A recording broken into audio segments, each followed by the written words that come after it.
Mi madre exige que le dé mis 2 riñones a mi hermana, la hija favorita. Mi madre me llamó egoísta por negarme a darle mis 2 riñones a mi hermana Vanessa. Se paró en medio de mi sala llorando esas lágrimas que podía encender como un grifo, diciéndome que estaba asesinando a mi propia hermana por quedarme con órganos que yo no merecía. Tienes 2 riñones sanos, y Vanessa no tiene ninguno. Podrías salvarla esta misma noche si no fueras tan desalmado. Vanessa se destruyó los riñones tomándose una botella de vodka al día durante 15 años. Empezó a los 16. Nunca disminuyó el ritmo. Mamá le compró esa primera botella. Dijo que una mujer joven tenía que aprender a aguantar el licor antes de que algún hombre le enseñara mal. Cuando los doctores le advirtieron a los 25 que sus riñones estaban fallando, mamá dijo que estaban exagerando. Cuando necesitó su primera diálisis a los 30, mamá culpó a los doctores por no esforzarse más. Ahora, a los 32, sus 2 riñones estaban muertos. Necesitaba un trasplante o moriría en menos de un año. El riñón de mamá no era compatible, el de papá tampoco, pero los míos eran perfectos. Un riñón, le dije la primera vez que preguntó. Le doy uno. Uno no es suficiente, dijo. Su cuerpo está débil. Necesita los 2 para tener una oportunidad de verdad. Entonces yo sería el que quede en diálisis para siempre. Tengo 28 años. Esos son 50 años de una máquina manteniéndome vivo. Eres más fuerte que Vanessa, dijo mamá. Tú podrías con eso. Esa era mi madre en una sola frase. Vanessa había sido la hija favorita desde el día en que nació. A ella le dieron un auto a los 16. A mí me dieron un pase de autobús. A ella le pagaron 4 años de universidad que dejó a la mitad. A mí me dieron un préstamo que todavía sigo pagando. A ella la sacaron de 3 celdas distintas pagando su fianza. A mí me sacaron de la casa a los 18 por embarazar a mi novia. Ese embarazo terminó en un aborto espontáneo. Mamá dijo que me lo había ganado por descuidado. Aún así me hice enfermero. Trabajé en 3 empleos para pagarme los estudios. Construí toda una vida sin ninguna ayuda de una familia que se olvidó de que existía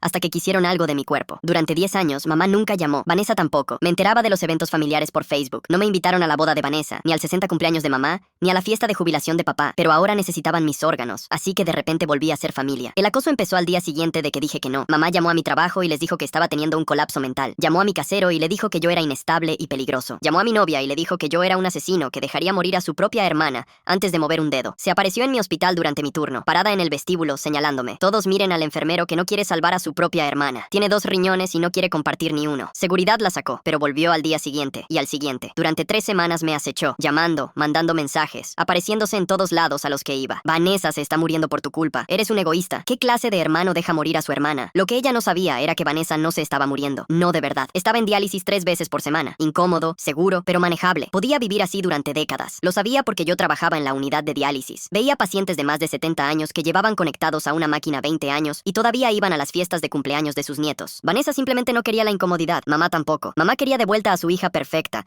no a una hija atada a una máquina 3 días a la semana. Así que decidió que yo debería ser el que estuviera atado a la máquina en su lugar. Finalmente llamé a Vanessa directamente. No había hablado con ella en 2 años. ¿Sabes que mamá está exigiendo mis 2 riñones? Pregunté. Sí, dijo, como si fuera lo más normal del mundo. O sea que yo estaría en diálisis el resto de mi vida. ¿Entiendes eso, verdad? Tú eres más joven, dijo. Te adaptarías mejor. Además, ni siquiera tienes hijos de qué preocuparte. Tú tampoco, le dije. Pero tal vez algún día. Tú ya tuviste tu oportunidad de tener una familia y la perdiste, dijo. Ni siquiera pudiste conservar eso. Lo dijo de verdad. Alcanzó a través de 2 años de silencio para usar lo peor que me había pasado en la vida como prueba de que no merecía órganos que funcionaran. Ese fue el momento en que dejé de sentirme culpable y empecé a prepararme para terminar con todo esto por completo. Programé una reunión con el equipo de trasplantes de Vanessa. Les conté sobre la presión que mamá me estaba poniendo. Les mostré los mensajes exigiendo los 2 riñones. La cara de la cirujana principal se quedó completamente seria. ¿Quiere que done los 2? Eso ni siquiera es legal. Nunca aprobaríamos eso. Resultó que mamá le había estado diciendo a Vanessa que el equipo lo haría con tal de que yo aceptara. Una mentira completa. La doctora Hale llamó a mamá y a Vanessa ahí mismo, desde su oficina. Puse el teléfono en altavoz para que pudiera hablar con las 2 al mismo tiempo. La voz de mamá salió filosa y furiosa, exigiendo saber por qué una doctora se estaba metiendo en asuntos familiares. La doctora Hale se mantuvo perfectamente tranquila y explicó que la ley federal prohíbe que los donantes vivos den ambos riñones, porque eso obligaría al donante a estar en diálisis el resto de su vida. La voz de mamá subió una octava, insistiendo en que la doctora Hale estaba mintiendo para proteger al hospital de alguna demanda imaginaria. Vi la cara de la cirujana mantenerse profesional e imperturbable, mientras mi madre la acusaba de estar comprada por las aseguradoras. La doctora Hale repitió el hecho despacio, de la forma en que le hablarías a una paciente confundida y no a una mujer gritando. Los donantes vivos solo pueden dar un riñón. Esto es ley federal. El equipo de trasplantes nunca aprobaría una donación doble, aunque su hijo nos lo rogara de rodillas. Mamá empezó a llorar entonces, las mismas lágrimas falsas que sacaba cada vez que quería algo. Pero debajo de la actuación, por una vez pude escuchar algo real, ese filo delgado de pánico. Todo su plan se acababa de hacer pedazos frente a una doctora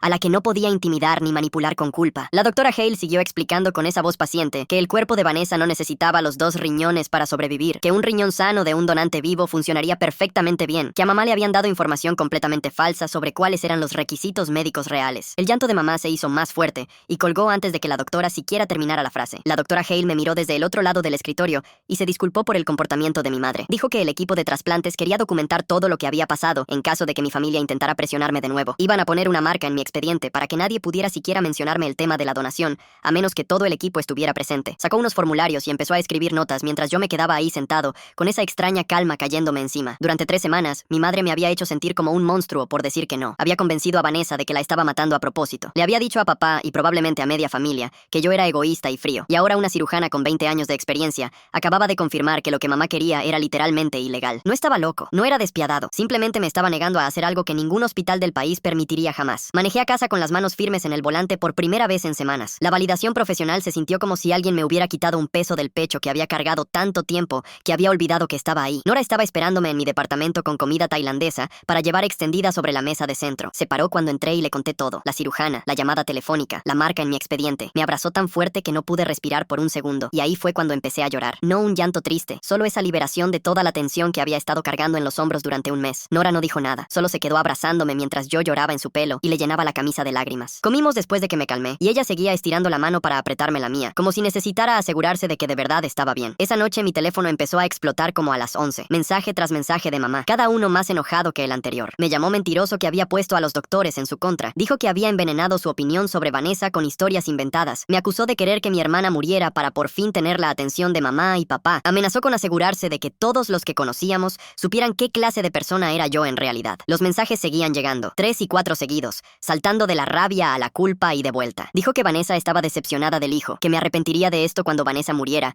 y que sería toda mi culpa. Nora me quitó el teléfono de la mano y empezó a tomar capturas de pantalla de cada mensaje. Hizo una carpeta en su laptop y la etiquetó documentación de acoso. Después guardó cada captura con la fecha y la hora. Me temblaban las manos mientras la veía trabajar. Leer las palabras de mamá extendidas en una cuadrícula de imágenes las hacía sentir más reales de alguna manera. Todo el patrón visible de una sola vez. Nora me dijo que su comportamiento estaba probando exactamente por qué yo tenía razón en negarme. Una madre a la que de verdad le importaran los 2 hijos no exigiría que uno de ellos destrozara su salud por el otro. Una madre que me quisiera no me estaría mandando mensajes como esos. A la mañana siguiente llegué temprano al trabajo y Diane me llamó a su oficina antes de que empezara mi turno. Cerró la puerta y me dijo que seguridad del hospital había reportado que mi madre había intentado entrar a la unidad de diálisis la noche anterior, cerca de las 9. Mamá le había dicho al guardia que necesitaba educar al personal sobre lealtad familiar y ética médica. El guardia la reconoció de los incidentes anteriores y no la dejó pasar del vestíbulo. Discutió con él durante 20 minutos antes de finalmente irse. Diane giró su monitor hacia mí para que pudiera leer el reporte de seguridad y se me revolvió el estómago. Me dijo que el hospital se tomaba en serio la seguridad del personal. Iban a poner una marca en el sistema de seguridad para que, si mi madre intentaba entrar al edificio de nuevo, seguridad recibiera una alerta inmediata. Preguntó si estaba bien y si necesitaba algún cambio en mi horario. Casi lloro ahí mismo, solo porque alguien fuera amable conmigo con todo este desastre. Diane me dijo que le avisara si necesitaba algo y me recordó que el programa de asistencia al empleado ofrecía terapia gratuita. Le agradecí y me fui a la unidad a empezar mi turno. Estar rodeado de mis pacientes de siempre se sintió más normal que cualquier otra cosa en mi vida en ese momento. El señor Doyle me mostró fotos de su nueva nieta en su teléfono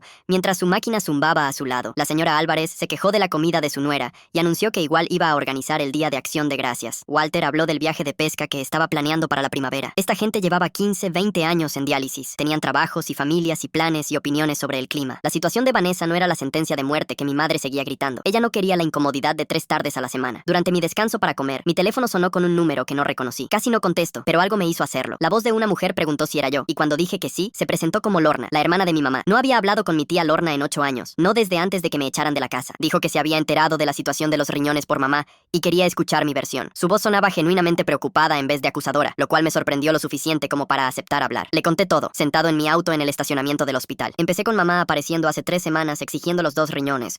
Seguí con el acoso en el trabajo y en casa. Expliqué cómo la cirujana había expuesto la mentira de mamá sobre que el equipo de trasplantes aprobaría una donación doble. Lorna se quedó callada todo el tiempo, solo escuchando, y cuando terminé, hubo esta larga pausa en la que podía escucharla respirar del otro lado. Finalmente dijo que no le sorprendía que mamá hubiera mentido sobre lo que le dijeron los doctores. Escuchar a alguien de la familia decir eso en voz alta me golpeó más fuerte de lo que esperaba. Lorna empezó a hablar de haber visto a mamá permitirle el alcoholismo a Vanessa desde que tenía 16 años. Recordaba a mamá comprándole esa primera botella. Recordaba cenas familiares donde mamá se reía de la preocupación de todos por cuánto tomaba su hija. Dijo que siempre supo que iba a terminar mal, pero nadie podía decirle nada a mamá cuando se trataba de Vanessa. Después Lorna admitió algo que me apretó el pecho. Dijo que la familia me había dejado fuera porque mamá hacía que fuera demasiado incómodo mantener contacto conmigo. Si alguien preguntaba por mí o proponía la idea de invitarme a algo, mamá se ponía tan molesta que arruinaba todo el evento. Con el tiempo, la gente dejó de preguntar porque era más fácil seguirle la corriente a mamá que lidiar con las consecuencias. La voz de Lorna se hizo pequeña cuando dijo que le daba vergüenza haber seguido la corriente por mantener la paz. Hablamos por casi 1 hora. 2 personas personas en 2 autos estacionados en la misma ciudad. Lorna me contó de reuniones que me había perdido, de cómo mamá controlaba las listas de invitados y dirigía cada conversación. La voz de Lorna se hizo pequeña cuando dijo que le daba vergüenza haber seguido la corriente por mantener la paz. Hablamos por casi 1 hora. 2 personas en 2 autos estacionados en la misma ciudad. Lorna me contó de reuniones que me había perdido, de cómo mamá controlaba las listas de invitados y dirigía cada conversación. Dijo que varios miembros de la familia estaban incómodos con el comportamiento actual de mamá, el acoso y las exigencias del riñón, pero todos tenían miedo de hablar. Mamá tenía una forma de castigar a cualquiera que estuviera en desacuerdo con ella, dejándolos de lado o haciéndoles la vida miserable hasta que cedieran. Lorna prometió hacer lo posible por interceder, tal vez hablar con algunos de los parientes que empezaban a cuestionar las cosas. Antes de colgar, me dijo que había hecho bien en protegerme y que lo que mamá me estaba pidiendo hacer estaba mal. Escuchar esas palabras de familia de verdad, no solo de Nora o mis compañeros de trabajo, se sintió como si algo dentro de mí se soltara. La primera vez que alguien de mi propia sangre se ponía de mi lado en 10 años. Esa tarde estaba haciendo la cena con Nora cuando mi teléfono sonó desde la recepción del edificio. El portero dijo que mi madre estaba en el vestíbulo pidiendo subir. Se me cayó el estómago y le dije que no quería visitas. Le pedí que la hiciera irse. Podía escuchar la voz de mamá de fondo, cada vez más fuerte, algo sobre sus derechos como madre y necesitar ver a su hijo. El portero se mantuvo profesional y le dijo que el residente no quería visitas y que tenía que salir del edificio. Mamá empezó a gritar lo suficientemente fuerte como para que la escuchara claramente por el teléfono, gritando sobre cómo yo estaba matando a Vanessa, como el personal del edificio estaba ayudándome a cometer asesinato al mantenerla alejada de mí. Nora me quitó el teléfono de la mano temblorosa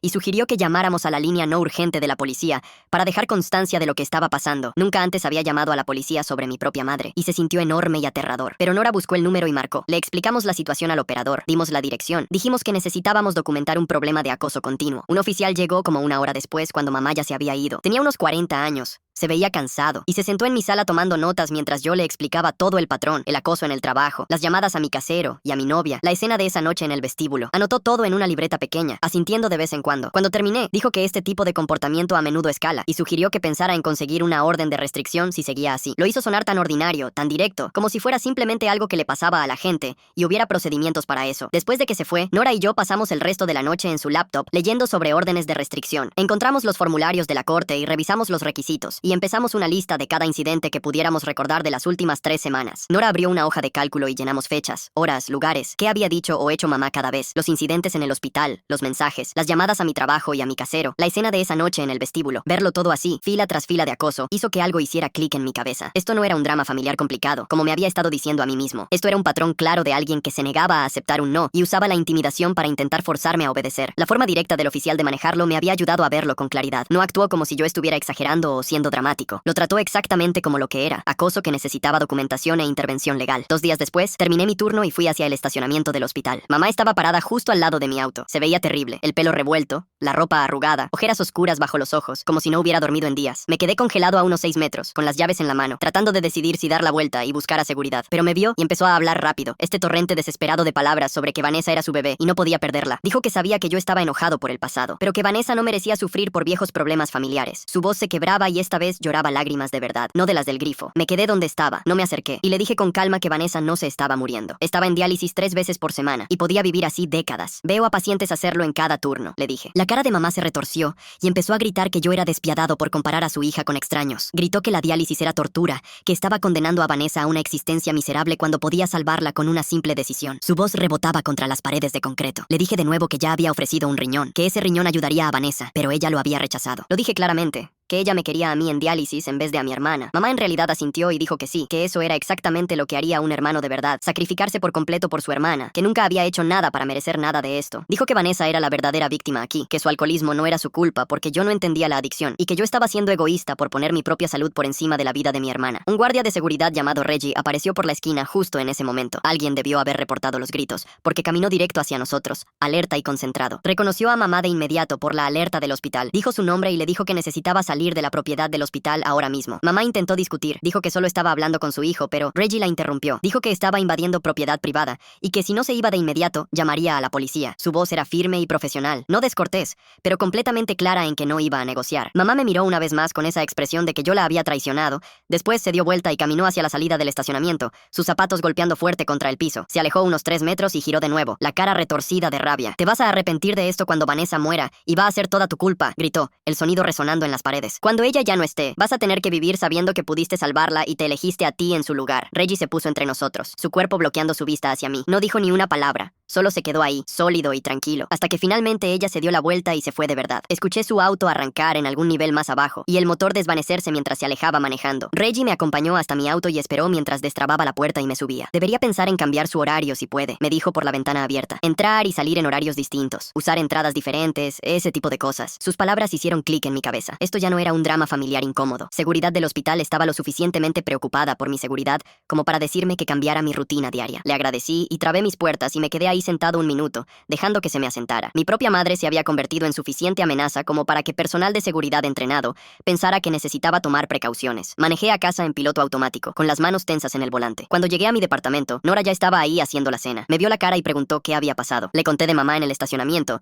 y lo que Reggie había dicho sobre variar mi horario. Nora dejó el cuchillo que tenía en la mano y sacó su teléfono. Encontré un abogado, dijo. Víctor Salazar. Se dedica a derecho familiar y casos de acoso. Lo llamé esta tarde después de que me escribiste que tu mamá había vuelto a aparecer. Sentí una ola de alivio de no estar cargando todo esto solo. Nora ya había investigado abogados y hecho llamadas mientras yo estaba en el trabajo. Me mostró la página de Víctor con toda la información sobre órdenes de restricción y corte familiar. Llamé al número ahí mismo, parado en nuestra cocina mientras ella terminaba de cocinar. Víctor contestó al tercer timbrazo, su voz profesional pero no fría. Le expliqué lo básico. Mamá exigiendo los 2 riñones, el acoso en el trabajo, la escena de esa noche en el estacionamiento. Escuchó sin interrumpir. Después dijo que podía reunirse conmigo al día siguiente por la tarde si estaba libre. Me pidió que llevara todo mi papeleo, los mensajes, los reportes de incidentes del hospital, el reporte policial de cuando ella se apareció en mi edificio. Traiga cualquier cosa que muestre un patrón de comportamiento, dijo. Necesitamos documentar todo. Al día siguiente salí temprano del trabajo y manejé a la oficina de Víctor en el centro. Su sala de espera era pequeña pero limpia, muebles de oficina normales, revistas sobre la mesa. Una secretaria me registró y 10 minutos después Víctor salió a buscarme. Tenía unos 50 años, traje sin corbata y me dio la mano con firmeza antes de llevarme adentro. Me senté frente a su escritorio y saqué la carpeta que Nora y yo habíamos armado. Todas las capturas de pantalla organizadas por fecha, los reportes de seguridad del hospital, el reporte policial de mi edificio, la declaración escrita de la cirujana de trasplantes sobre la solicitud ilegal de doble riñón. Víctor lo extendió todo por su escritorio y lo revisó pieza por pieza, tomando notas en un bloc legal amarillo. Le conté toda la historia, desde la primera exigencia de mamá hasta la noche anterior en el estacionamiento. Preguntó sobre fechas y horas específicas, sobre testigos, sobre si mamá alguna vez había sido físicamente violenta. Le dije que no hubo violencia física, solo mucho gritar y aparecerse donde no debía. Cuando terminé, Víctor se recostó en su silla y miró todo el papeleo cubriendo su escritorio. Tiene un caso sólido para una orden de restricción, dijo. El patrón es claro. Tiene múltiples testigos y la interrupción en el lugar de trabajo está bien documentada. Me explicó que el acoso no tiene que significar amenazas físicas, que el acecho y el contacto repetido no deseado también cuentan. Escuchar a un abogado decir que tenía un caso sólido hizo que algo se aflojara en mi pecho. No estaba exagerando. Esto era lo suficientemente real como para que el sistema legal lo tomara en serio. Víctor me guió a través de todo el proceso, paso por paso. Presentaríamos una petición ante la corte, lo cual desencadenaría una fecha de audiencia en unas 2 semanas. En la audiencia, yo testificaría sobre el comportamiento de mamá y presentaría toda la documentación. Él me ayudaría a preparar mi testimonio y a asegurarse de que todo estuviera organizado para el juez. Dado lo que me ha mostrado, confío en que el juez otorgará la orden, dijo. Tiene a seguridad del hospital involucrada, reportes policiales, quejas del lugar de trabajo y un patrón claro de comportamiento en escalada. Explicó que la orden le prohibiría legalmente a mamá contactarme, ir a mi trabajo o a mi casa o publicar sobre mí en internet. Si la violaba podrían arrestarla. Duraría 1 año para empezar y podíamos renovarla si lo necesitábamos. Salí de su oficina sintiendo que finalmente había tomado una acción real, en vez de simplemente reaccionar a lo próximo que mamá hiciera. Esa noche estaba calentando sobras cuando mi teléfono sonó con un número que no reconocí. Casi no contesté, pero algo me hizo hacerlo. ¿Hola? La voz de papá salió por la línea, cansada y áspera. Soy yo. Me quedé congelado con la puerta del microondas todavía abierta. Papá no me había llamado en 10 años, ni una sola vez desde el día en que mamá me echó. Mamá me contó lo que pasó en el hospital, dijo. Sé que se ha pasado de la raya, pero te llamo para pedirte que por favor lo reconsideres, por Vanessa. La familia se está desmoronando por esto. Cerré el microondas y me apoyé contra la barra, mi mano libre apretando el borde lo suficientemente fuerte como para dolerme. ¿Dónde estabas cuando mamá me echó a los 18? Pregunté. Mi voz salió más firme de lo que sentía. ¿Dónde estabas cuando perdí al bebé? ¿Cuando trabajaba en 3 empleos para terminar la escuela de enfermería? La línea se quedó callada por un largo rato. Podía escuchar a papá respirando del otro lado. Podía imaginarlo en la casa donde crecí, probablemente sentado en su sillón, evitando los ojos de mamá. Debí haber salido en tu defensa en ese entonces, dijo finalmente. Sé que debí haberlo hecho, pero ¿no puedes dejar el pasado atrás ahora cuando la vida de Vanessa está en juego? Me reí, y no fue un sonido feliz. La vida de Vanessa no está en juego, papá. Está en diálisis 3 veces por semana. Puede vivir años así, tal vez décadas. Veo a pacientes hacerlo todos los días en mi unidad. Papá hizo un ruido confundido. Pero tu madre dijo que el equipo de trasplantes le dijo que los 2 riñones le darían a Vanessa la mejor oportunidad, que un riñón podría no ser suficiente. Mamá mintió, dije con firmeza. La cirujana la llamó y le dijo que una donación doble de riñón es ilegal. Ni siquiera es médicamente posible. El hospital nunca lo aprobaría, sin importar lo que yo aceptara. El silencio silencio del lado de papá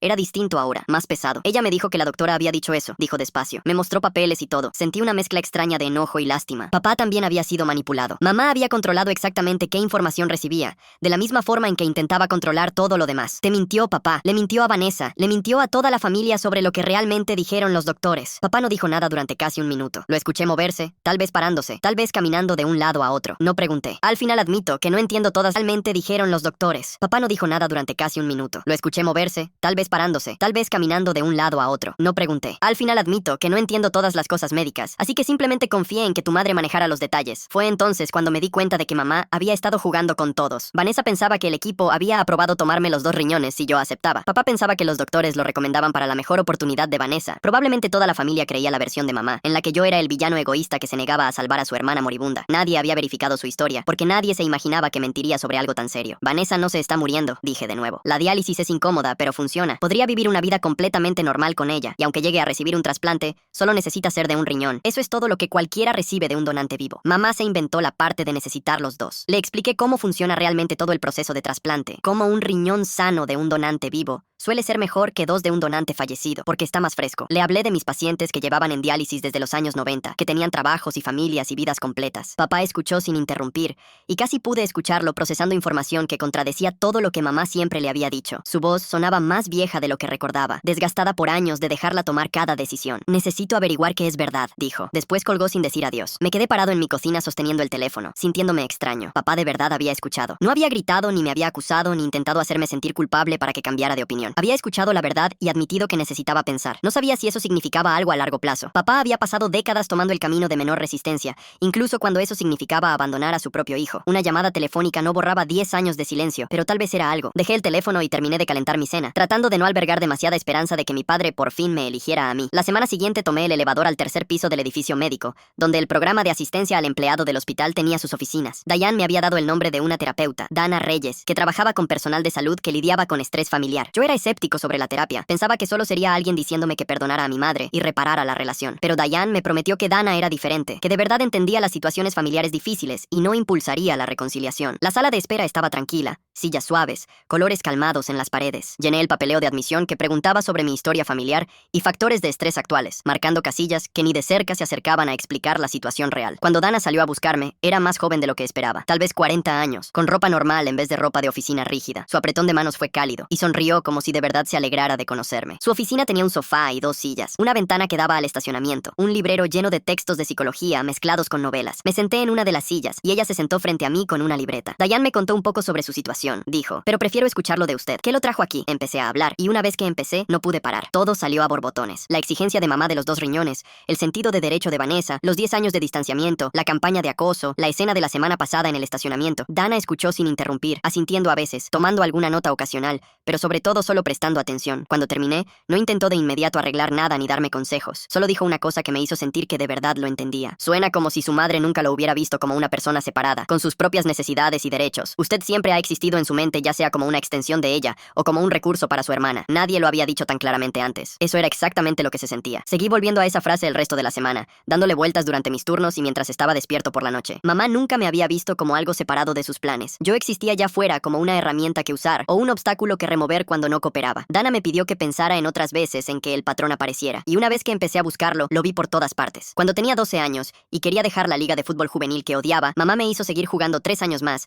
porque le gustaba contarle a la gente que su hijo era atleta. Cuando quise ir a la universidad comunitaria a 15 minutos de casa, me empujó hacia una escuela cara a 2 estados de distancia para poder presumir dónde había entrado, y después se negó a ayudar a pagar ni un centavo cuando finalmente me inscribí. Cuando embaracé a mi novia a los 18, me echó, no porque estuviera preocupada por mí, sino porque un hijo adolescente a punto de tener un bebé no encajaba en la imagen que quería proyectar a los vecinos. El aborto espontáneo que llegó unas semanas después no fue una tragedia para ella, fue un problema conveniente resolviéndose solo. Dana me ayudó a ver que la exigencia de mamá de los 2 riñones seguía exactamente el mismo patrón. Quería a Vanessa sana y normal de nuevo, y mi cuerpo era simplemente otro recurso que esperaba usar sin mi consentimiento. El hecho de que tomar los 2 riñones destruiría mi salud nunca importó, porque mis necesidades nunca habían importado. Se suponía que yo existía para su conveniencia, y cualquier otra cosa era rebeldía egoísta. Entender el patrón no hizo que doliera menos, pero me hizo sentir menos loco por negarme. No era cruel ni desalmado como ella seguía diciendo. Finalmente me estaba tratando a mí mismo como una persona, en vez de una extensión de su voluntad. Mi segunda sesión con Dana fue la semana siguiente, y empezó preguntando por el bebé. No había hablado realmente de eso en años. Nora sabía que había pasado pasado, pero nunca le había contado los detalles a nadie. Yo tenía 18 y mi novia tenía 17, y el embarazo fue un accidente con el que ninguno de los dos sabía qué hacer. Vivía en casa, trabajaba medio tiempo acomodando estantes, tratando de averiguar lo de la universidad. La reacción de mamá fue una rabia instantánea al rojo vivo. Gritó que estaba arruinando su reputación, que la gente pensaría que me había criado mal, que estaba tirando toda mi vida por la borda. Papá se sentó ahí mirando la alfombra mientras ella gritaba. 2 días después me dijo que empacara mis cosas y me fuera. No le importaba a dónde fuera ni cómo sobreviviría. Dormí en el sofá de un amigo e hice turnos dobles para pagar la renta. A las 12 semanas mi novia empezó a sangrar, y para cuando llegamos a la sala de emergencias ya había terminado. El doctor nos dijo que el embarazo no era viable. Nos sentamos en esas sillas de plástico sin saber qué decirnos,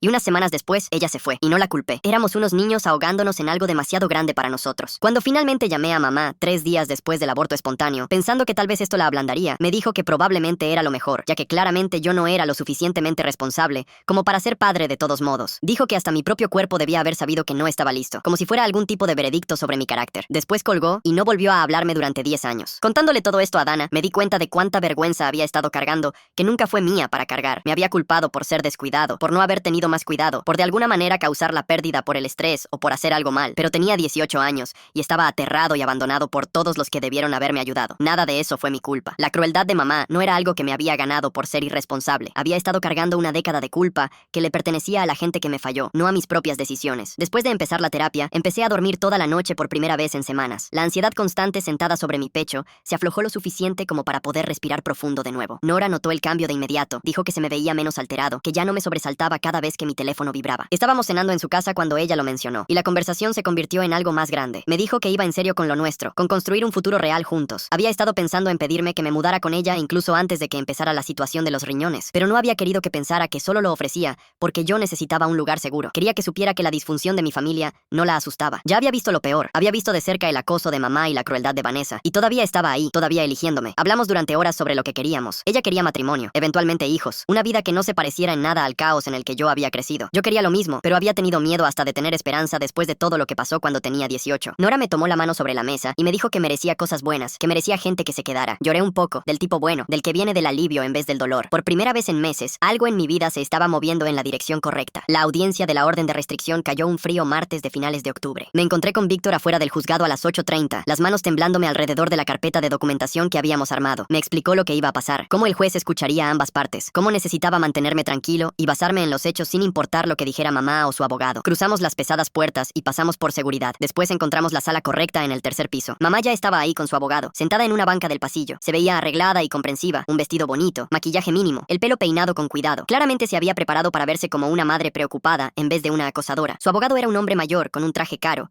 y tenían las cabezas juntas, hablando en voz baja. Cuando mamá me vio, su cara se derrumbó en tristeza, como si yo fuera el que la estuviera lastimando a ella. Aparté la mirada y me concentré en la presencia tranquila de Víctor a mi lado. Me apretó el hombro y me recordó que teníamos documentación sólida y la verdad de nuestro lado, pero mirándola sentada ahí, viéndose tan maternal e inofensiva, me preocupó que el juez viera su actuación en vez de la realidad. Me preocupó que toda mi evidencia se viera como un hijo vengativo exagerando una pelea familiar, en vez de una víctima de acoso protegiéndose a sí misma. La sala del juzgado era más pequeña de lo que esperaba. Bancas de madera, una plataforma elevada donde se sentaría el juez. Víctor y yo nos sentamos en una mesa mientras mamá y su abogado se sentaban en la otra. Un secretario llamó el caso y entró la jueza, una mujer de unos 50 años, con pelo canoso y una expresión sin tonterías. Revisó el papeleo rápidamente y me pidió que testificara primero. Caminé hasta el estrado con las piernas temblando y juré decir la verdad. Víctor me guió a través de mi testimonio con preguntas cuidadosas. Describí la exigencia inicial, la insistencia de mamá en los 2 riñones a pesar de la imposibilidad médica, mi negativa y el acoso que siguió. Hablé de las llamadas a mi trabajo diciendo que estaba teniendo un colapso, las llamadas a mi casero diciendo que era inestable, las llamadas a Nora diciéndole que yo era un asesino. Describí a mamá apareciéndose en el hospital durante mis turnos, su escena en el vestíbulo, seguridad teniendo que escoltarla afuera una y otra vez. Hablé de encontrarla esperando junto a mi auto en el estacionamiento, su negativa a irse cuando se lo pedí, el guardia que tuvo que intervenir. Víctor presentó cada pieza de documentación en orden, las capturas de pantalla, los registros de llamadas mostrando con qué frecuencia me contactaba, las declaraciones escritas de seguridad del hospital sobre el allanamiento, el reporte policial de mi edificio de departamentos. Vi la expresión de la jueza cambiar de neutral a una preocupación concentrada mientras el patrón se hacía visible. Empezó a tomar notas,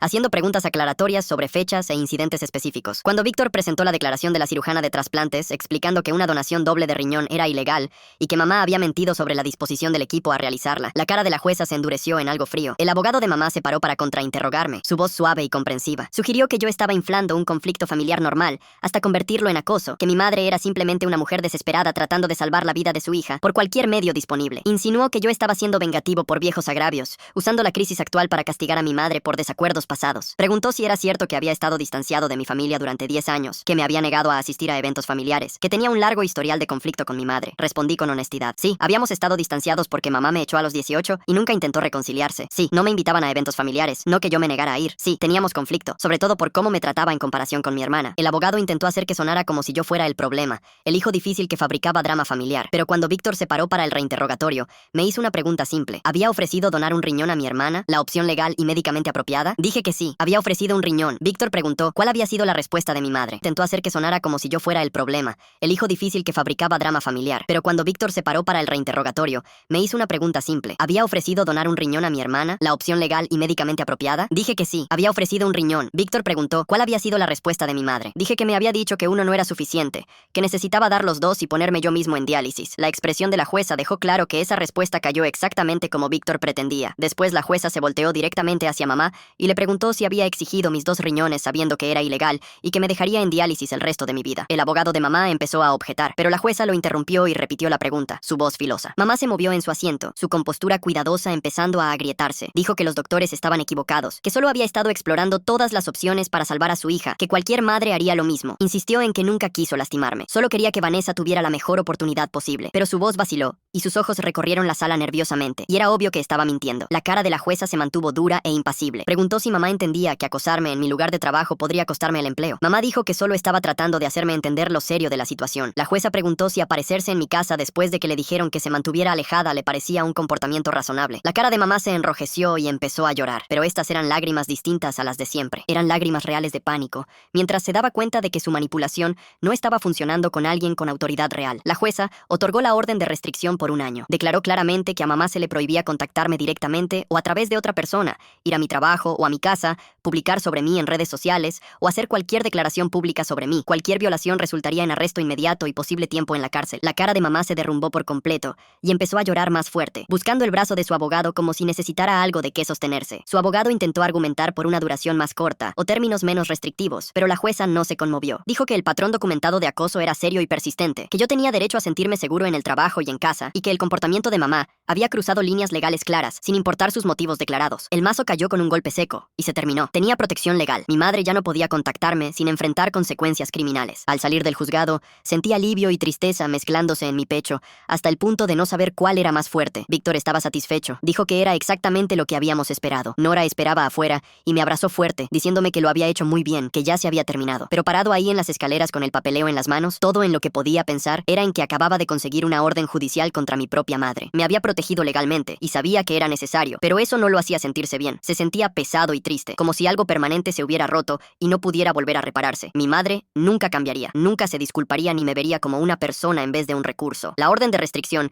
hizo esa realidad oficial y definitiva. Nora me llevó a cenar esa noche para celebrar, un lugar bonito en el centro, con buen vino y luz tenue. Siguió intentando hacerme sonreír, hablando de lo valiente que había sido, de lo orgullosa que estaba de mí por defenderme a mí mismo. Aprecié lo que estaba haciendo, pero sobre todo, me sentía vacío. La adrenalina de la audiencia se había drenado, dejándome exhausto. Picoteé mi comida y bebí mi vino y traté de sentirme feliz por tener protección legal, y no pude llegar a eso. Nora lo notó y dejó de insistir. Estiró la mano sobre la mesa y sostuvo la mía, y me dijo que estaba bien no estar bien, que no tenía que fingir que todo estaba genial solo porque había ganado en la corte. Entendió que protegerte de tu familia no se siente como una victoria, se siente como una pérdida. Terminamos la cena en silencio y volvimos a su departamento, y me quedé dormido en su sofá antes de las 9, demasiado cansado como para siquiera llegar a la habitación. 2 días después de la audiencia, Lorna llamó mientras me alistaba para mi turno. Su voz sonaba tensa pero decidida cuando me dijo que papá había confrontado a mamá sobre las mentiras. Había pedido ver los registros médicos él mismo y descubrió que todo lo que mamá le había estado diciendo a la familia era falso. El equipo de trasplantes nunca dijo que los 2 riñones le darían a Vanessa una mejor oportunidad. Los doctores nunca le dijeron que un riñón no sería suficiente. Se lo había inventado todo para presionar a todos a presionarme a mí. Papá se puso furioso cuando se dio cuenta de la verdad y, según Lorna, tuvieron la pelea más grande de su matrimonio. Empacó una maleta esa misma noche y se apareció en la puerta de Lorna, preguntando si podía quedarse en su cuarto de huéspedes mientras aclaraba las cosas. Dijo que nunca lo había visto tan enojado y tan derrotado al mismo tiempo, como si finalmente estuviera viendo 30 años de matrimonio con claridad y odiara lo que veía. Me dijo que varios parientes le habían estado llamando, preguntando qué había pasado realmente, porque la versión de mamá seguía cambiando y nada cuadraba ya. Mi prima quería saber por qué me habían echado de verdad a los 18. Un tío estaba preguntando sobre el aborto espontáneo y si mamá realmente había sido comprensiva como siempre había dicho. La narrativa que mamá había controlado durante tanto tiempo finalmente se estaba agrietando y la gente se estaba contactando entre sí, tratando de armar la verdad. Escuché todo eso mientras me abotonaba el uniforme y sentí algo extraño en el pecho. No exactamente alivio, no exactamente exactamente tristeza, solo la sensación rara de ver algo inevitable finalmente suceder. Esa tarde, entre pacientes, revisé mi teléfono y encontré un mensaje de Facebook de mi prima Megan. Habíamos sido cercanos de niños, pasábamos veranos enteros juntos antes de que la familia se separara. Su mensaje era largo e incómodo, lleno de disculpas por haber creído las historias de mamá sobre que yo era inestable y egoísta. Escribió que siempre se había sentido incómoda con cómo mamá hablaba de mí, pero nunca supo cómo oponerse sin empezar una guerra. Dijo que lamentaba no haberse comunicado antes y preguntó si tal vez podíamos tomar un café en algún momento, sin presión. Entendería si le decía que no. Me quedé mirando el mensaje un largo rato antes de escribir de vuelta que sí, me gustaría. Hicimos planes para la semana siguiente en una cafetería cerca del hospital. A la mañana siguiente, Diane me llamó a su oficina antes de las rondas. Pensé que había un problema con alguno de mis pacientes, pero estaba sonriendo cuando me senté. Me dijo que la administración del hospital quería reconocer cómo había manejado la situación con mi madre. Me estaban dando un reconocimiento por mantener los estándares de cuidado de pacientes durante un momento personal difícil. Diane dijo que había escrito una carta a la junta, explicando cómo nunca había dejado que el acoso afectara mi trabajo, cómo había seguido dando un cuidado excelente, incluso mientras mamá se aparecía en el hospital haciendo escenas. El reconocimiento iría en mi expediente y vendría con un pequeño bono. Le agradecí, pero honestamente no sabía cómo sentirme al respecto. Que me reconocieran por sobrevivir al acoso de mi madre era extraño y validante al mismo tiempo. El café con Megan pasó en mi día libre. Llegué temprano y me senté cerca de la ventana, más nervioso de lo que había esperado. Cuando Megan entró, se veía distinta a sus fotos, mayor, pero también cansada, como si la vida la hubiera desgastado un poco. Nos abrazamos incómodamente y pedimos algo de tomar, y nos sentamos frente a frente, sin estar muy seguros de cómo empezar. Megan se lanzó primero, disculpándose de nuevo por los años de exclusión. Dijo que siempre había cuestionado la versión de mamá de los hechos, pero era más fácil seguirle la corriente que hacer olas. Las reuniones a las que no me invitaron, me preguntó. Había preguntado por mí un par de veces, pero mamá se molestaba, y papá cambiaba de tema, y con el tiempo dejó de preguntar. Dijo que ahora se sentía culpable por eso, por elegir la comodidad en vez de hacer lo correcto. Hablamos durante 2 horas, poniéndonos al día con los años perdidos, y se sintió bien, aunque también triste. Todo ese tiempo en que podríamos habernos conocido, y no lo hicimos porque mamá controlaba la historia, y todos se lo permitieron. Antes de que Megan se fuera, me dijo que Vanessa estaba furiosa por la orden de restricción. Me estaba culpando por destrozar a la familia, diciéndole a quien la quisiera escuchar que yo era vengativo y cruel. Todavía iba a diálisis 3 veces por semana, quejándose sin parar de lo injusta que era su vida. Megan dijo que había estado publicando en Facebook sobre hermanos desagradecidos que abandonaban a la familia en su momento de necesidad, indirectas obvias sobre mí, aunque no podía nombrarme directamente por la orden. Pero médicamente, estaba bien, estable, sin peligro inmediato, solo incomodada y enojada de que su hermano menor no se sacrificara para hacerle la vida más fácil. Megan lo dijo llanamente, sin tratar de suavizarlo, y aprecié su honestidad. También me contó que el equipo de trasplantes estaba buscando activamente un donante a través del registro nacional. Vanessa podría emparejarse con un donante fallecido en el próximo año, tal vez antes, dependiendo de cómo se moviera la lista. Esto confirmaba lo que ya sabía por trabajar en el campo, pero escucharlo de Megan lo hizo más real. De alguna forma,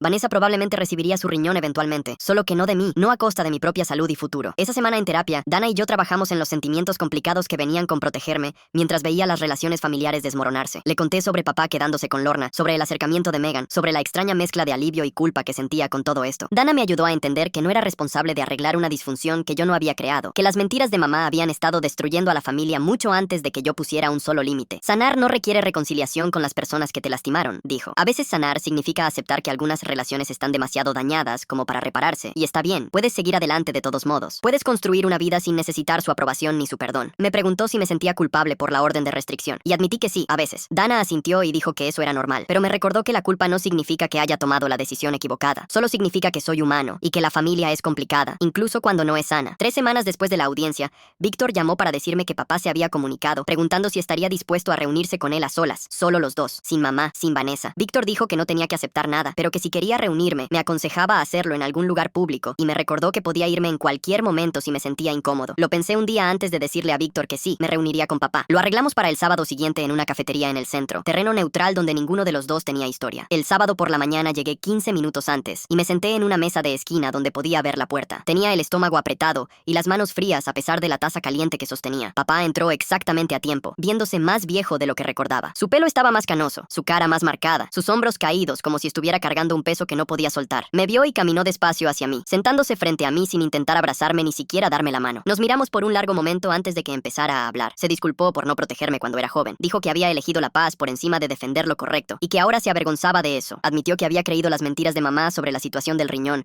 porque no entendía el lado médico, y confiaba en que ella manejara los detalles. Dijo que lo sentía por la década de silencio, por no haberse comunicado después de que me echaran, por no haber estado ahí cuando perdí al bebé, por perderse 10 años de mi vida porque era más fácil que enfrentar a su esposa. Escuché sus palabras asentarse moverse en el espacio entre nosotros. Lo vi mirar su café, como si pudiera darle respuestas que no tenía. La disculpa se sintió real, de una forma que dolió más de lo que hubiera dolido si hubiera sido falsa, porque significaba que él sabía exactamente lo que había hecho y lo había elegido de todos modos, año tras año. Esperó a que yo dijera algo, a que le dijera que estaba bien o que lo perdonaba, pero no pude hacer que esas palabras salieran. El perdón se sentía demasiado grande, demasiado permanente para un momento en el que todo todavía estaba en carne viva. Respiré y le dije la verdad, que las palabras eran fáciles y que había tenido una década para comunicarse antes de que Vanessa necesitara un riñón. Se estremeció pero no discutió, solo asintió y mantuvo los ojos bajos. Estaba dispuesto a intentar construir algo si él iba en serio sobre cambiar, no solo sintiéndose culpable ahora, sino de verdad comprometido a ser diferente. Podíamos vernos una vez al mes, tomar un café, ver si la confianza podía crecer de nuevo poco a poco. Levantó la vista entonces, algo parecido al alivio cruzándole la cara, y aceptó de inmediato. Elegimos el tercer sábado de cada mes, la misma cafetería, la misma hora, una estructura que se sentía manejable y segura. Esa tarde Nora y yo nos sentamos en mi sofá,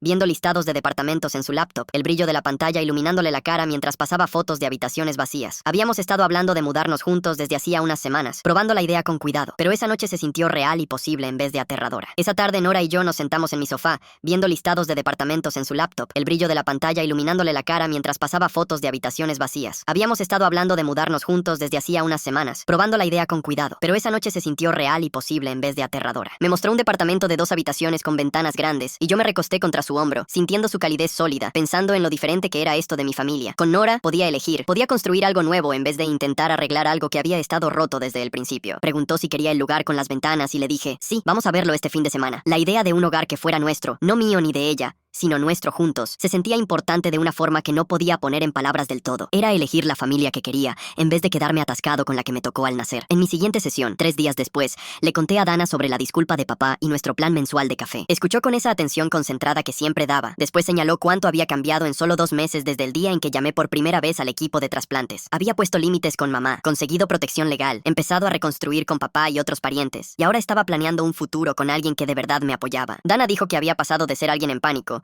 y a la defensiva a alguien que se protegía a sí mismo, mientras se mantenía abierto a conexiones sanas. No lo había pensado de esa forma, ni siquiera había notado los cambios ocurriendo porque había estado demasiado ocupado solo sobreviviendo cada día. Pero sentado ahí en su oficina, con la luz de la tarde entrando por las persianas, me di cuenta de que tenía razón. Hace 2 meses, estaba aterrado y solo. Ahora tenía a Nora y a Víctor y a Diane, y hasta a papá intentando ser mejor. No todo estaba arreglado, probablemente nunca lo estaría del todo, pero ya no me estaba ahogando. La semana siguiente, Lorna llamó para invitarme a una cena familiar en su casa. Estaba invitando a papá, a mi prima y a algunos otros parientes que querían reconectar conmigo. Mamá y Vanessa no estarían ahí, prometió, y podía irme en cualquier momento si algo se sentía mal. Casi dije que no, porque las reuniones familiares habían sido dolorosas durante tanto tiempo, pero algo en la voz de Lorna me hizo pensar que esto podía ser diferente. Acepté, y ella sonó genuinamente feliz. Me dijo que fuera el sábado a las 6 y que no llevara nada más que a mí mismo. Cuando llegué, la casa olía a pollo asado y ajo, y Lorna me abrazó en la puerta como si fuera algo precioso que no había visto en años. Papá ya estaba ahí en la sala, con cara nerviosa, y mi prima vino de inmediato a abrazarme también. Éramos 6, parientes que apenas recordaba, pero que me recordaban a mí, y fue incómodo al principio, todos demasiado educados y cuidadosos. Pero entonces Lorna sirvió la cena,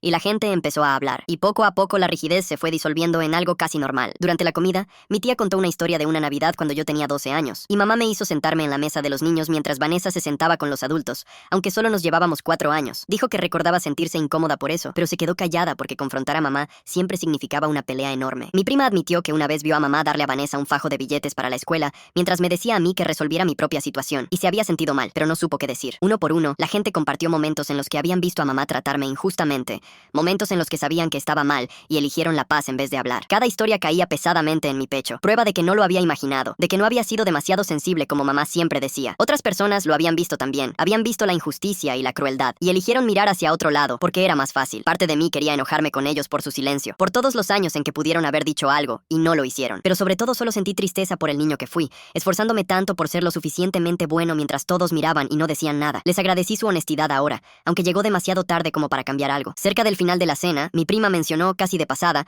que a Vanessa finalmente la habían emparejado con un donante fallecido y estaba programada para cirugía de trasplante en 3 semanas. Las palabras me golpearon de una forma extraña, esta mezcla de alivio y algo que no podía nombrar. Alivio porque conseguiría el riñón que necesitaba sin que viniera de mí, sin que yo tuviera que sacrificar mi salud o mi futuro. Alivio porque tal vez esto finalmente terminaría la crisis, que había tragado toda mi vida durante meses. Pero también esta sensación hueca al saber que nuestra relación estaba dañada más allá de toda reparación, que incluso conseguir lo que quería no cambiaría cómo me había tratado. Le dije a mi prima que esperaba que la cirugía saliera bien, y lo decía en serio, porque fuera lo que fuera cierto, no quería que Vanessa muriera ni sufriera. Simplemente no quería ser yo quien tuviera que salvarla a costa de mí mismo. Papá se estiró y me apretó la mano bajo la mesa, un gesto pequeño que se sintió más grande de lo que era. La semana siguiente en el trabajo, Diane me volvió a llamar a su oficina y me dijo que la administración del hospital estaba desarrollando nuevos protocolos para manejar el acoso familiar hacia el personal. Mi caso les había mostrado brechas en sus sistemas de protección y estaban construyendo mejores procedimientos, en parte por lo que yo había vivido. El hospital ahora tendría políticas más claras sobre prohibir la entrada de familiares al recinto, sistemas de respuesta más rápidos para el personal que reportara acoso, documentación obligatoria cuando los parientes se volvieran amenazantes. Diane dijo que mi experiencia iba a ayudar a proteger a otros trabajadores de la salud que pudieran enfrentar algo similar algún día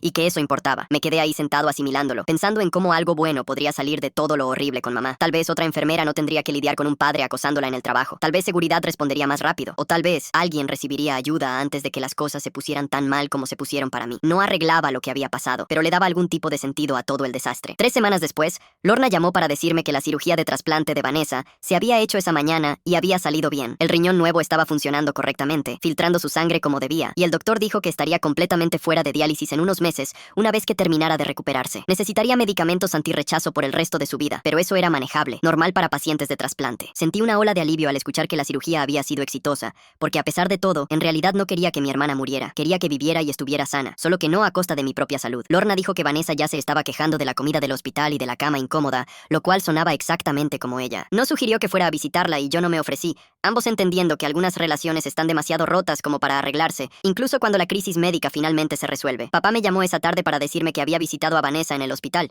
pero mamá también había estado ahí, así que mantuvo la visita corta. Dijo que estaba manteniendo la separación, aunque mamá seguía llamándolo llorando y rogándole que volviera a casa. Le pregunté si estaba bien y me dijo que sí, que quedarse en casa de Lorna le estaba dando espacio para pensar con claridad por primera vez en años. Se había dado cuenta de cuánto de su vida había pasado manejando las emociones de mamá y permitiendo su peor comportamiento, y no podía volver a eso aunque fuera difícil y solitario a veces. Le dije que estaba orgulloso de él por sostener su límite y se quedó callado. Después dijo que eso significaba más de lo que probablemente yo sabía. Hablamos un rato de cosas sin importancia, solo conversación normal sobre su día y el mío, y se sintió como si tal vez estuviéramos construyendo algo real después de todos estos años de nada. Nora y yo firmamos el contrato de un departamento de 2 habitaciones al otro lado de la ciudad, lo suficientemente lejos de mi antiguo lugar como para sentirse como un escape real. Las paredes eran blancas cuando nos mudamos, aburridas y neutrales, como cualquier departamento de renta que había visto antes. Pasamos el primer fin de semana pintando el cuarto de un verde suave que elegí entre una docena de muestras, y Nora eligió un gris cálido para la sala, porque dijo que haría que el espacio se sintiera más grande. Acomodamos los muebles de formas que tenían sentido para cómo realmente vivíamos, en vez de cómo alguien más pensaba que debíamos hacerlo. El sofá fue debajo de la ventana para poder mirar hacia afuera mientras veíamos televisión, y pusimos la mesa de la cocina junto a la puerta del balcón, donde entraba la luz de la mañana. Cada elección se sentía intencional y nuestra, no algo heredado ni impuesto por la familia o el pasado. Colgué fotos de Nora y yo en las paredes, imágenes de viajes que habíamos hecho y cenas que habíamos compartido, un registro visual de la vida que estábamos construyendo juntos. No se colgaron fotos de familia, ninguna foto de gente que había pasado años fingiendo que yo no existía. Este departamento era genuinamente nuestro, un lugar donde nadie podía aparecerse exigiendo cosas ni haciéndome sentir culpable por protegerme. Pasaron 3 meses después de la orden de restricción, y una mañana me di cuenta de que había dormido toda la noche sin despertarme con ansiedad. Mis evaluaciones de desempeño en el trabajo eran fuertes, con Diane notando que había mantenido un cuidado excelente de pacientes, incluso a través del estrés personal. Nora y yo caímos en rutinas cómodas, cocinando la cena casi todas las noches, hablando de nuestros días sin la sombra constante del drama familiar colgando sobre todo. Seguí reconectando con primos y parientes lejanos, que se comunicaron después de enterarse de la verdad sobre lo que mamá había exigido. Nos reuníamos para café o almuerzo, incómodo al principio, pero más fácil cada vez mientras construíamos nuevas relaciones basadas en la honestidad, en vez de la versión cuidadosamente manejada de mí que tenía mamá. Mi prima me invitó a la fiesta de cumpleaños de su hija, el primer evento familiar al que asistía en más de una década. Llevé un regalo y me quedé 2 horas, hablando con parientes que se disculparon por haber creído las mentiras de mamá y por haberme excluido durante tanto tiempo. Las conversaciones se sintieron reales, gente de verdad escuchando cuando yo hablaba en vez de esperar su turno. No estaba conteniendo la respiración esperando la próxima crisis o el próximo incidente de acoso, y esa calma se sentía extraña después de meses de vigilancia constante. Papá y yo seguimos reuniéndonos para café el tercer sábado de cada mes en la misma cafetería del centro, donde podíamos hablar sin interrupciones. Se apareció puntual cada mes sin falta, lo cual puede sonar a nada, pero significaba todo dado su historial de elegir la comodidad de mamá por encima de mi bienestar. Me dijo que había empezado su propia terapia para trabajar en su codependencia independencia, aprendiendo a reconocer cómo había permitido el comportamiento de mamá durante décadas. Hablábamos de cosas reales durante esas mañanas, no charla superficial, sino conversación honesta sobre sus arrepentimientos y mi vida. Admitió que debió haberme protegido cuando era joven, debió haberle hecho frente a mamá cuando me echó, debió haberse comunicado durante los 10 años de silencio. No lo perdoné completamente porque las palabras son más fáciles que el comportamiento cambiado, pero aprecié su honestidad y su consistencia. Nuestra relación nunca sería lo que podría haber sido si él hubiera sido un mejor padre desde el principio, pero se estaba convirtiendo en algo real y honesto, en vez de la fantasía que había deseado de niño. Preguntaba por mi vida con interés genuino, recordaba detalles de nuestras conversaciones anteriores y respetaba mis límites cuando le decía que no quería hablar de mamá o Vanessa. Me senté en el departamento que Nora y yo habíamos hecho juntos, mirando las paredes verdes del cuarto y las fotos de nuestra vida en los estantes, y me di cuenta de que algo había cambiado dentro de mí. No necesitaba la aprobación de mamá para saber que había tomado la decisión correcta al proteger mi salud y negarme a una exigencia ilegal. No necesitaba la gratitud de Vanessa, ni su admisión de que sus expectativas habían sido completamente irrazonables. Había construido un sistema de apoyo con Nora y Diane, y Dana y Víctor y los parientes que respetaban mis límites y me trataban como una persona en vez de un recurso. Había asegurado protección legal y documentado todo cuidadosamente, en caso de que mamá volviera a intentar algo. Había creado una vida en la que era valorado y respetado, donde mis necesidades importaban y mi voz era escuchada. Algunas relaciones familiares se terminaron para siempre, y estaba genuinamente bien con eso porque habían sido tóxicas y de un solo lado desde el principio. Otras relaciones se convirtieron en algo más sano, construidas sobre honestidad y respeto mutuo en vez de obligación y culpa. Papá estaba intentando cambiar, y yo le estaba dando el espacio para demostrar que era real. Los parientes lejanos se estaban comunicando y reconstruyendo las conexiones que habían dejado que mamá destruyera. Finalmente me elegí a mí mismo después de 28 años de intentar ganarme la aprobación de gente que nunca iba a dármela, y esa decisión se sintió correcta de una forma en que nada más lo había sentido jamás.